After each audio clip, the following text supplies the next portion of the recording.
versículos 1 ao 16, eu queria que você abrisse agora. Filipenses 2, versículos 1 ao 16. Vai ser o tempo de eu abrir, é o tempo de você abrir também.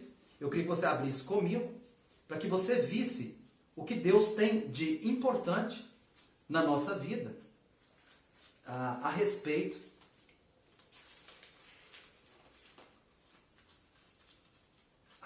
da nossa vida cristã, que é extremamente importante.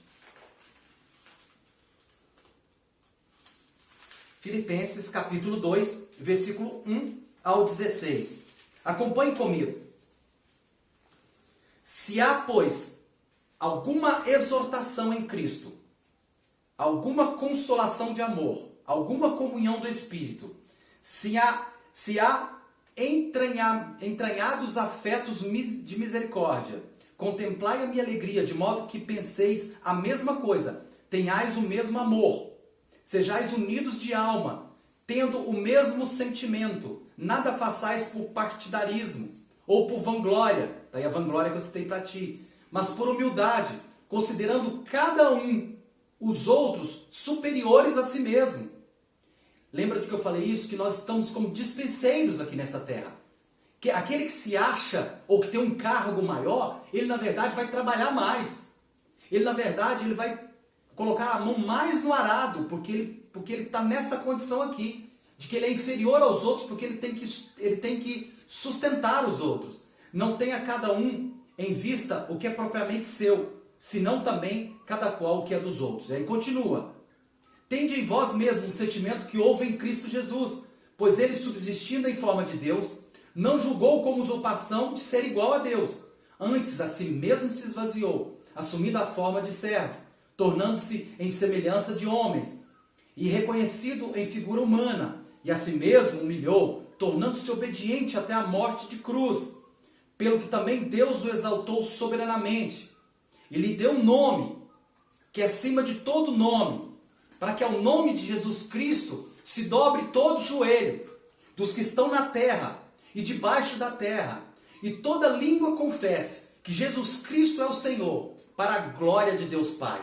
Então, além dele, Paulo citar essas características de anularmos a nossa vanglória, ele cita como exemplo a Cristo, que se anulou de todas as formas, tendo ele a condição e o status de Deus aqui na terra, ele se anulou nesse sacrifício por nós. Amém?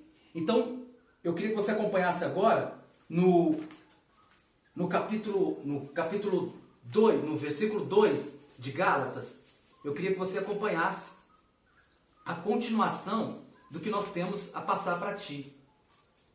Gálatas 2 vai nos trazer a respeito, Gálatas capítulo 6, versículo 2. Levai as cargas uns dos outros. E aí nesse momento, a gente para pensar o seguinte: o que Paulo quis dizer com isso? Parece que começa um novo assunto. E não é verdade que começa um novo assunto. Ele não está tratando de outro assunto. O assunto que ele trata aqui é justamente o anterior, onde a pessoa tem que se anular. E aí ele fala assim, ó, levai as cargas uns dos outros, e assim cumprireis a lei de Cristo. Lembra que eu te falei da lei de Cristo? Que a lei de Cristo é amar o próximo, e se você ama o teu próximo, você carrega a carga dele contigo. Que carga é essa, meu irmão? É a carga que eu vim te falando anteriormente, que aquele pecado, aquele erro do irmão, que muitos estão julgando, que muitos estão condenando, qualquer que seja o erro, é hora de você abraçá-lo, de você colocá-lo no colo, e você carregá-lo, você andar junto com ele. Isso é carregar a carga um do outro. E da mesma forma, ele teria que praticar contigo isso daí. Mas ele te julga numa evidencialidade espiritual muito maior. Então, se você está nesse patamar espiritual, que você já conseguiu anular do corpo as suas paixões, os pensamentos malignos que procedem na alma, no seu intrínseco, no seu ser, que você consegue se abster dessas religiosidades que existem por aí, aceitando o verdadeiro evangelho de Cristo na sua vida, nesse momento, você vai ajudar agora o teu próximo. Você tem que se anular. Você tem que deixar o seu eu e os seus preconceitos que você teve na sua vida, todos os paradigmas derrubados. Ah, mas o irmão foi encontrado lá no boteco. Vá buscá-lo. vá resgatá-lo. Ajude a carregar a carga junto com ele. Mas o irmão caiu de novo. O irmão pecou de novo. É a hora que ele precisa de mais ajuda. É a hora que ele precisa de maior auxílio. Vá onde ele está. Busque-o. Porque há necessidade dentro da palavra do Senhor. Isso torna-se como um mandamento, porque é lei de Cristo, que você vá a esse resgate. Que você vá a essas pessoas. E por fim, no versículo 3, que nós vamos trazer até hoje, somente até o versículo 3, porque se alguém julga ser alguma coisa, não sendo nada, a si mesmo se engana. Então quer dizer, a pessoa que acha que é alguma coisa, ela a si mesma está enganando. De proveito há algum nas suas palavras, porque a própria palavra do Senhor já diz em Mateus, quando ele advertiu os fariseus, aqui mesmo eles já receberam o seu galardão. Nessa terra mesmo já ficou o seu galardão. E o nosso galardão não é aqui, o nosso galardão é nos céus.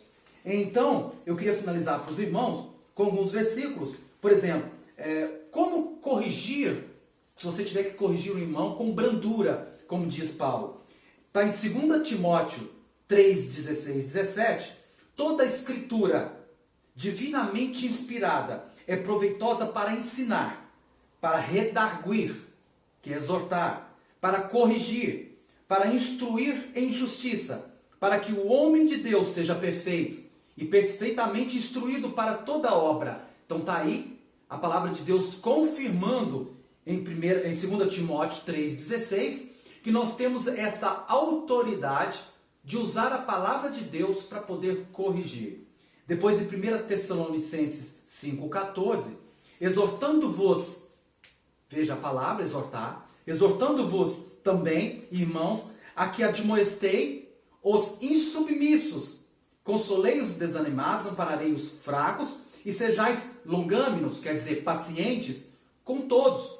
Então ele chama a atenção de que se há no nosso meio aqueles que ficam tentando fazer facções, que não andam segundo a vontade do grupo, que ele chamou de insubmissos, quer dizer, não são submissos a uma autoridade, não estou falando de humana, mas autoridade dentro da palavra, porque o que nós trazemos é autoridade na palavra. Se isso ocorrer, nós temos a obrigação de exortar. É como se puxasse no cajado e corrigisse. Em Hebreus 13, 22, rogo-vos ainda, irmãos, que suportei a presente palavra de exortação, tanto mais quanto vos escrevi resumidamente. Quer dizer, ao final do livro de Hebreus, que é uma carta, Paulo fala que ele ainda escreveu resumidamente, e ainda trazendo como forma de exortação.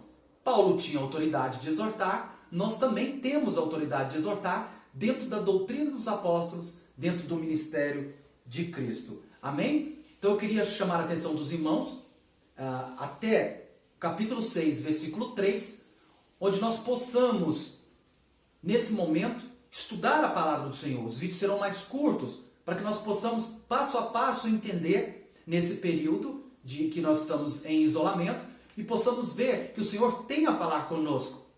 O Senhor nos fala através de diversas formas. A palavra dele é uma delas. Então, abra sua Bíblia, reveja o estudo, releia o que nós falamos, cheque nas Escrituras, para que você possa examinar qual é a verdadeira vontade do Senhor na sua vida, que é a renovação de mente, renovação de coração. Amém? Eu agradeço os irmãos. Fiquem na paz de Deus.